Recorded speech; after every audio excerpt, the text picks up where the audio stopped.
Hello and welcome to the Knox County Public Library's Tutor Team. My name is Mr. Frederick and today I will be tutoring grades 4 and 5 in math. Our topic today is going to be a continuation of the last video, which today we're going to be talking about multiplying fractions, writing decimals as fractions, and comparing fractions. The Indiana standards that we're going to be covering today are writing tenths and hundredths in decimal and fraction notation, using models, standard form, and expanded form to represent decimal numbers to the hundredths or fractions, solving real-world problems involving multiplication of fractions, including mixed numbers. So first we're going to kind of go over some review and comparing fractions from last week. If you look here, we're going to be comparing 1/2 and 1/4. Using the fraction model below, you can see that 1/2, remember, the numerator is the amount shaded in. We have 1 out of 2, and this on the right is 1/4. You have 1 out of 4. You can look at the shaded in part and tell which one is greater than, less than, or equal to. 1/2 is going to be greater than 1/4. Next problem, we have 1/2 and 1/8. Here you can see we still have 1 out of 2 pieces shaded in, and here we have 1 out of 8 pieces shaded in. If you would look, you would have to have 4 out of 8 for this to be equal. So 1/2 is greater than 1/8.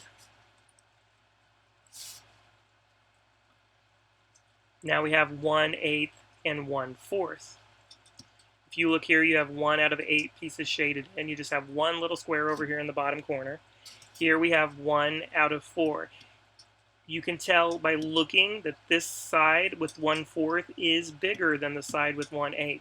You would need 2 pieces on the 1/8 side to equal the 1/4 side. So 1/8 is less than 1/4. And if you remember what we talked about before, the alligator is always going to open its mouth to the bigger number. So the open side is going to be facing the 1/4. Here, it says, what would this fraction be as a mixed number? Which means a whole and a fraction. If you look here, we have 2 out of 2 shaded in. Remember from last week we talked about when you have the entire fraction model shaded in, it equals 1 whole. So we're going to write a 1 as a whole number over on this side. And then we have 1 out of 2 pieces shaded in. So you're going to end up with a mixed number of 1 and 1/2.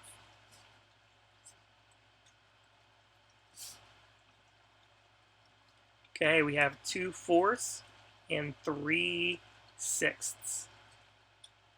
If you look at these, 2/4, there are 2 out of 4 pieces, so this is another way of saying 1/2. Here we have 3 out of 6. You notice half these pieces are shaded in. So 2/4 is going to be equal to 3/6.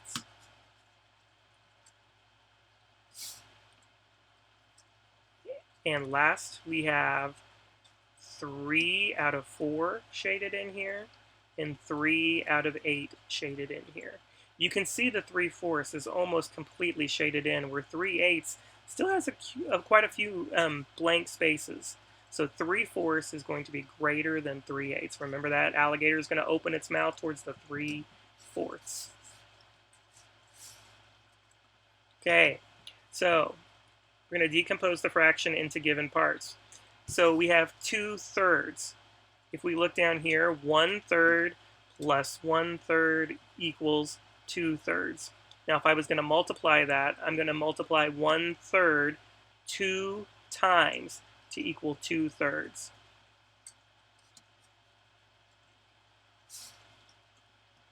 Let's try this again with 2/5. Notice the top number, the numerator is 2, so we're just going to put 1/5 and 1/5. 1/5 plus 1/5 equals 2/5. 1/5 times 2 equals 2/5. So let's start our focus today by multiplying fractions.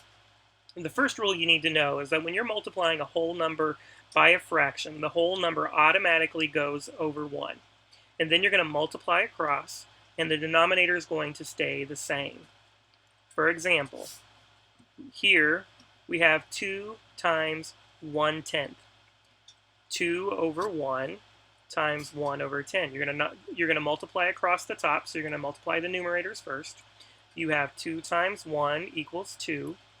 You have 1 times 10 equals 10. So you get 2/10. Now, sometimes you're going to hear people say to simplify the fraction. It's not really necessarily a 4th and 5th grade standard, but I know that some teachers teach it. So how do you do that? How do you simplify it or reduce it to simplest terms? Well, it's actually pretty easy. What you're going to do is you're going to find the greatest common factor. What's a factor? A factor is any number that you multiply together to get a certain number. So when you're looking at this, 2/10. What are the factors of 2? Well, the only numbers that you can multiply together to get 2 are 1 and 2. What are the factors of 10? Well, you can multiply 1 and 10 together to get 10. You can multiply 2 and 5 together to get 10. I just rearranged these from least to greatest. So what number do both of those have in common? Well, the answer is 2. So then I'm going to take my 2/10 and I'm going to divide the top and the bottom by 2. So 2 divided by 2 equals 1. 10 divided by 2 equals 5.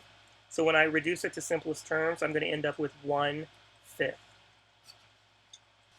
Now, for the next problem, we have 7 times 2/5 equals 14/5. Now remember, to find that answer, the first thing we had to do was put 7 over 1. So now we have 7 over 1 times 2/5. Remember what we talked about? You multiply the numerators first, which is 7 and 2. So 7 times 2 equals 14. And then we're going to multiply the denominators. So we're going to multiply 1 times 5 and get 5. So then we get 14/5. Now, you can leave that as it is, which is an improper fraction, or you can turn it into a mixed number. Now, how do you do that? Well, you're simply going to divide your numerator by your denominator. Let's try it now. So what we're going to do is we're going to divide 14 by 5 because 5 was our denominator. So how many times does 5 go into 14? Well, it's 2 times. Remember, we're going to multiply 2 times 5 and get 10. And when I subtract, I'm going to get a remainder of 4. Your remainder is going to be the numerator of your fraction. It's what's left over. The number you divided by is going to be your denominator.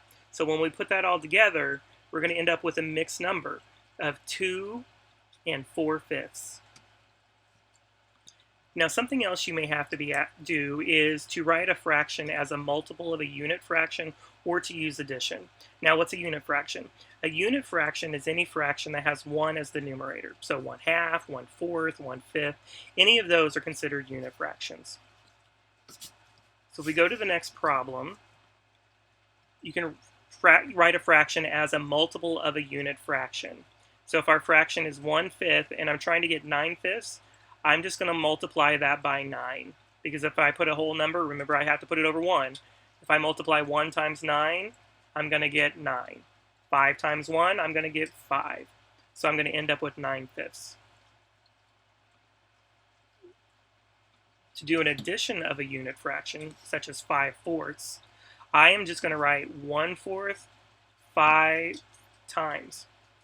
Now, when we're adding fractions with this like denominator, your denominator is not going to change when you're adding. So it's going to stay 4 across the board. Now, to get to 5, I'm going to just do 1/4 plus 1/4 plus 1/4 plus 1/4 plus 1/4. Now, why did I put 1 as my numerator? Remember, when we're talking about a unit fraction, the 1 has to be in the numerator position.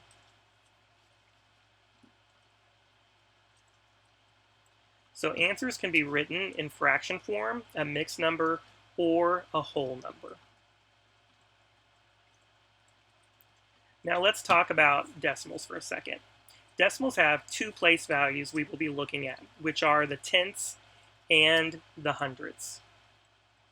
The tenths are going to be 1 place value to the right of the decimal. For example, you have 2/10. Here you can write it as 0.2 or 2 over 10. Both of those are the same thing, they're just written in different ways. The hundredths are going to be 2 place values to the right of the decimal. For example, this is 3/100. and you can write it as 3 over 100. Both of them mean the same thing. It's just another way to write that fraction as a decimal. Finally, to kind of help put this all together, we have a chart here that shows you the fraction, decimal, model, and the number line. So if we look at 3/10 here, remember we said the tenths are one number to the right of the decimal point. So you're just going to write 0.3. Now we're dealing with tenths. So here in the fraction model, I have excuse me, I have a table or a model here that has 10 equal parts. What's our numerator? 3. So we're going to divide or shade in 3 of those 10 parts.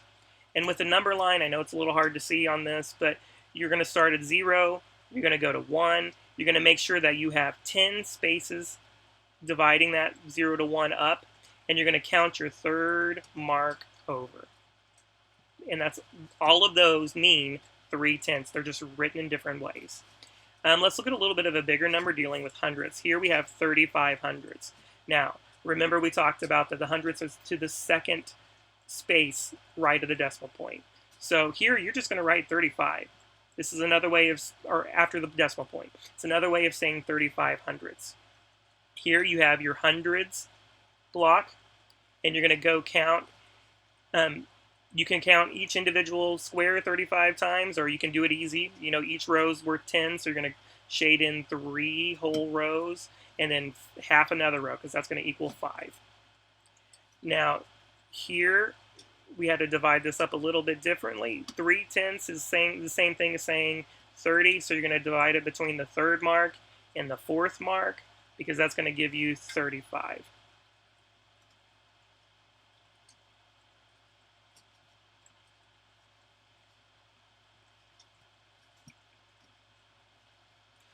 I hope this helped explain things a little bit better today. I know fractions aren't easy and decimals aren't easy either, but it's something that we use every day, whether it be in cooking or dealing with money. It's something that you're going to use and deal with for the rest of your life. If you can watch this video again or watch any other videos by searching YouTube on the Knox County Public Library Tutor Team site. I hope this helps, and have a great day.